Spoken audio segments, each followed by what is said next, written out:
Bienvenue à Alès, capitale et porte sud des Cévennes, ce territoire suffisamment remarquable pour que l'UNESCO ait décidé, en juin 2011, de l'inscrire au patrimoine mondial de l'humanité, décision consacrée par la visite du président de la République lui-même.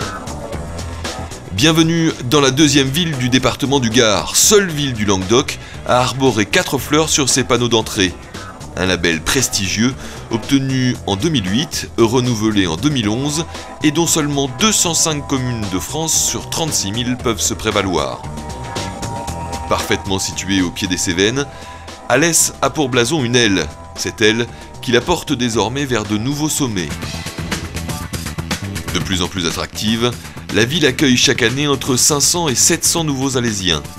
En 10 ans, la démographie de son aire urbaine a augmenté de 28%, avec une population recensée à 42 832 habitants au 1er janvier 2009. Cet afflux de population symbolise, s'il en était besoin, la qualité de vie qui règne à Alès. Les Alésiens peuvent désormais se mirer avec fierté dans leur gardon réhabilité et même s'y baigner durant les 2 mois d'Alès-Plage. Ces 15 dernières années, la ville s'est métamorphosée, avec la construction d'immeubles neufs, la réhabilitation de l'habitat ancien et une politique volontariste en matière de logement social. De nouveaux projets d'urbanisation vont modifier le centre-ville, notamment avec la remise en valeur de la place des Martyrs. Le premier agenda 21 de la région, signé par le Grand Alès en 2007, participe pleinement à la qualité de vie locale avec des actions fortes de développement durable. Voies vertes, repas bio dans les cantines, études de la qualité de l'air, fermes photovoltaïques, centres de tri-compostage, ces réalisations ont été saluées par de nombreuses récompenses, comme la Marianne d'Or ou les rubans de développement durable. Espace du bien vivre, Alès propose à sa population un ensemble de services de proximité de premier plan, dans les domaines les plus aptes à agrémenter la vie. La santé, avec le nouvel hôpital de 292 lits et places, le premier de France labellisé HQE, inauguré en août 2011 par le ministre de la Santé. L'éducation, avec 25 écoles, 6 collèges, 4 lycées, un campus de l'apprentissage et une école des mines, à vocation internationale. La culture, avec le Cratère, scène nationale qui, en 20 ans, a accueilli près d'1 million de spectateurs.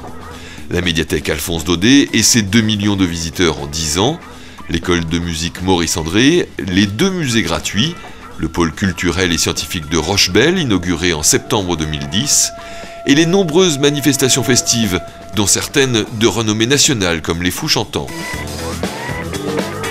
Sans oublier le sport avec des équipements complets, stades, gymnases, centres nautiques, boulodromes et pas moins de 95 clubs dans 45 disciplines, ce qui en fait une des villes les plus sportives de la région. Mais la vie à Alès n'est pas seulement agréable, elle est aussi productive, comme le montre son économie en expansion. Selon une enquête de l'Observatoire de janvier 2012, le nombre d'entreprises sur son bassin d'emploi a augmenté de 73% depuis 2003. 8000 entreprises y sont désormais recensées, dont 27% dans le secteur industriel, au moment même où la désindustrialisation de la France est au cœur des débats sur son avenir.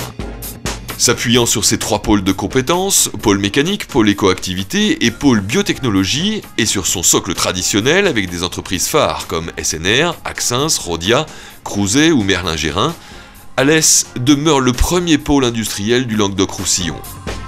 Même si les difficultés économiques persistent, le taux de création d'entreprises s'établit à 12%, contre 8% à l'échelle nationale, ce qui témoigne du dynamisme du bassin alésien et de sa capacité à faire face à la crise.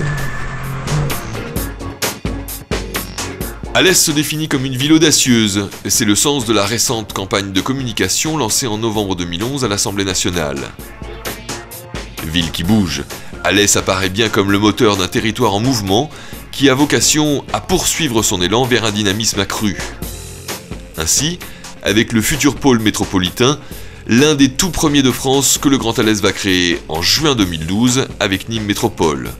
Ainsi, pour le pays Cévennes et ses 117 communes qui développent une prometteuse filière touristique. Ainsi enfin, dans le cadre de la communauté d'agglomération dont elle est ville-centre, qui devrait passer au 1er janvier 2013 de 16 à 50 communes et de 79 000 à 100 000 habitants. L'avenir à Alès s'écrit aussi avec un A.